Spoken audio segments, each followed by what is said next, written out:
These are the early predictions between Kalonzo Musyoka against the loser, William Ruto. So, Kalonzo will get 4 million from Mount Kenya, Ukambani 2 million, Gen Zs will give him 2 million, Luya will give him 1 million, Nyanza for standing with Baba all these years, 3 times, they will give him 800 votes, Nairobi will give him 700, Coast will give him 750. In total, Kalonzo will get 11.3 million votes. Ruto, on the other hand, he will get Rift Valley 1.8, Northeastern 1 million, Nairobi 500, Mount Kenya 300, Nyanza 700, Coast 750, elsewhere 1 million. In total, Ruto will garner 6.05 million votes from Kenya. So Kalonzo will win early in the morning in 2027. One time. Hi fam. Since Baba died, politics are taking another different shift. And this is going to be the worst nightmare that Ruto has ever witnessed. The other day he was chest thumping, saying that the only opposition, the only person who could have scared him was Baba. And now Baba is gone. But the way I look at it, it's going to be the worst nightmare of Ruto when the entire opposition becomes united. One huge, strong, unified opposition that is backed by the ODM. Even though ODM says that they are going to have their own candidate, which means they might endorse Kalonzo Musyoka. Because if you heard what Mama Ida Odinga said, that they cannot ignore the friendship of Kalonzo Musyoka and Baba that was there for so many time. I mean, for so many years. Same thing that James Orengo said. And now looking at the way things are, Kalonzo is being endorsed by both ODM and DCP. Because I saw Gachagua and Kalonzo, together like that when Justin Muturi was launching his book. And Uhuru made some speech that tells you that he might also be backing up Kalonzo either through DCP, because, as Jubilee, but as a unified Jubilee DCP kind of a thing.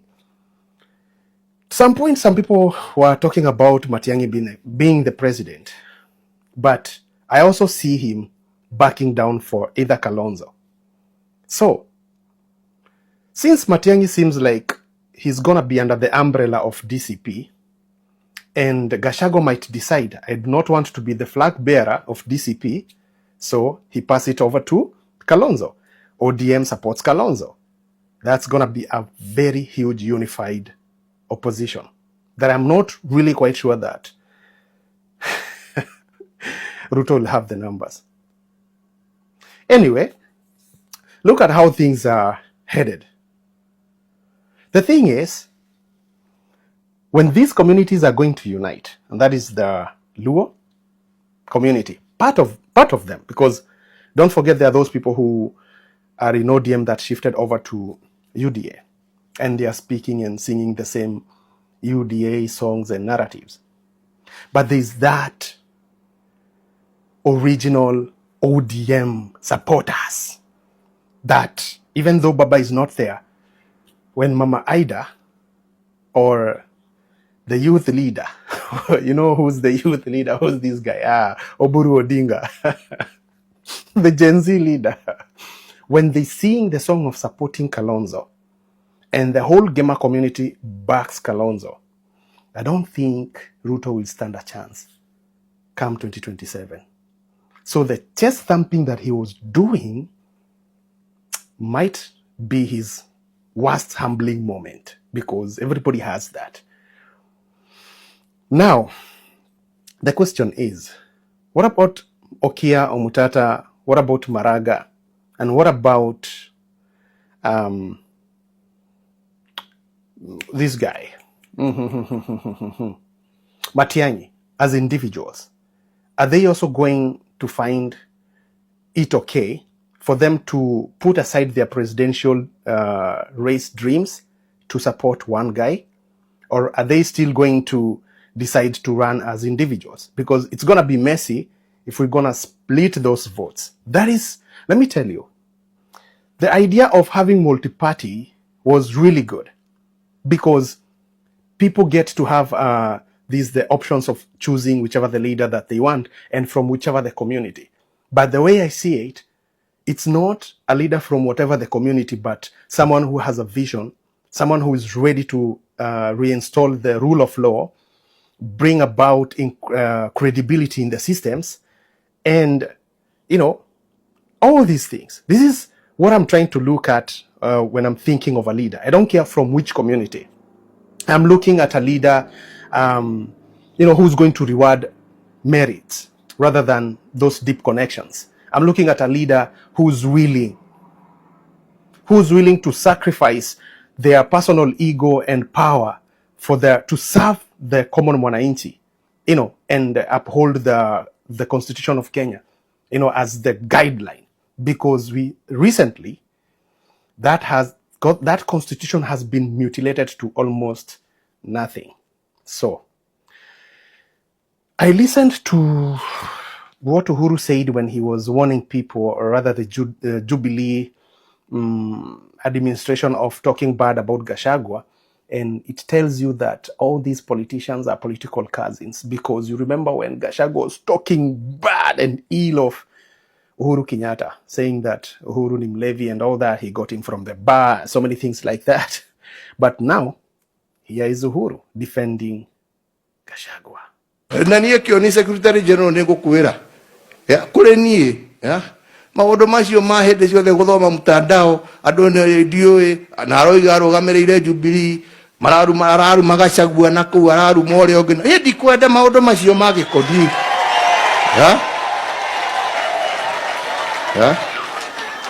na tå iguithanie ithuä tå tirä kä ama kä airu. So basically what he means is that if anyone abuses the other people, but specifically Gachagua and the likes, and he's a member of Jubilee, before Uhuru hands over Jubilee to the leadership, he will make sure that you go home fast. That's what he means. But should I be excited about this whole political class uniting, probably just to kick Ruto out?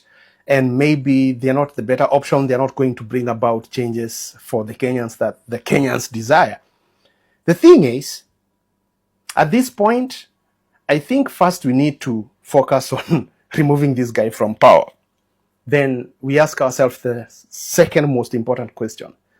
The incoming president, will they have the will, will they have the drive, will they have the desires to transform Kenya? Even just withholding the Constitution of Kenya into, you know, making it a very useful, or rather making it the core drive for our country. Because as we speak, most of the things that have been done by the already regime that is there is because they do not respect the rule of law.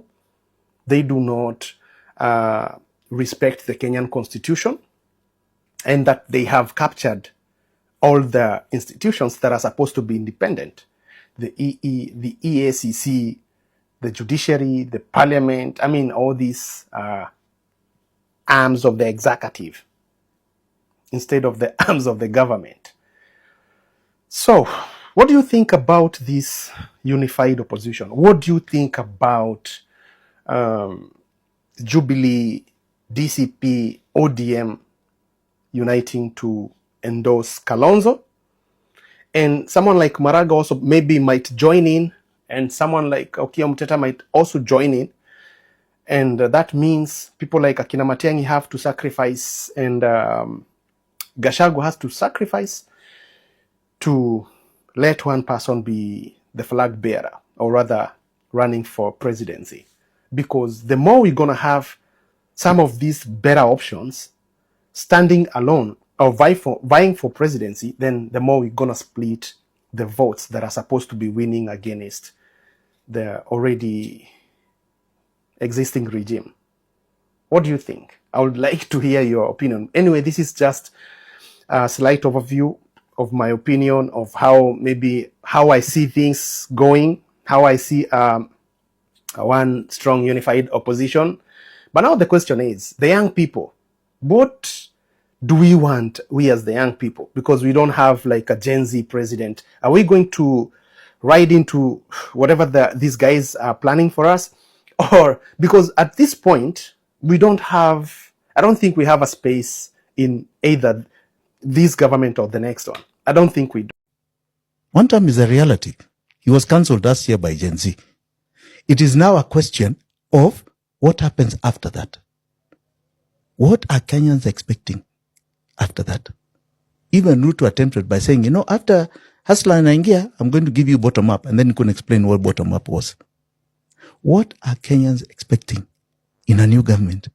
Because I can tell you, Daktari, if it's the same thing that continues, now people will say, forget about elections, forget about these systems, let's just have a war here.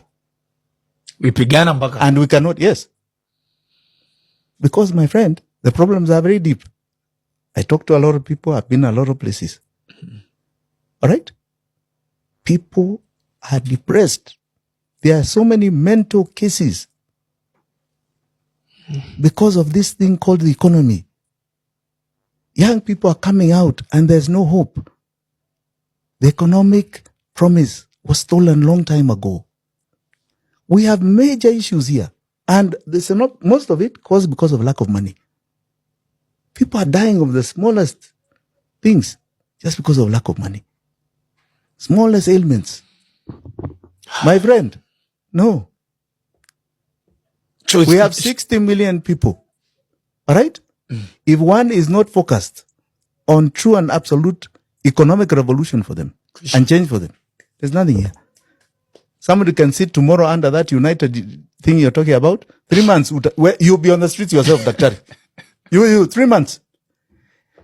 Mido nacheza mdhaminisi na kaona dai moshi tazivuta vuta. Limit ya fuliza imeongezeka nikoma. Neza shika jag na kanudu sie. Nacheza kiroro. Neza fika soko. Turirime mdagi meditation naki. Shusha kibandaski cha podonde neza. Rada nama. Vuta izoma.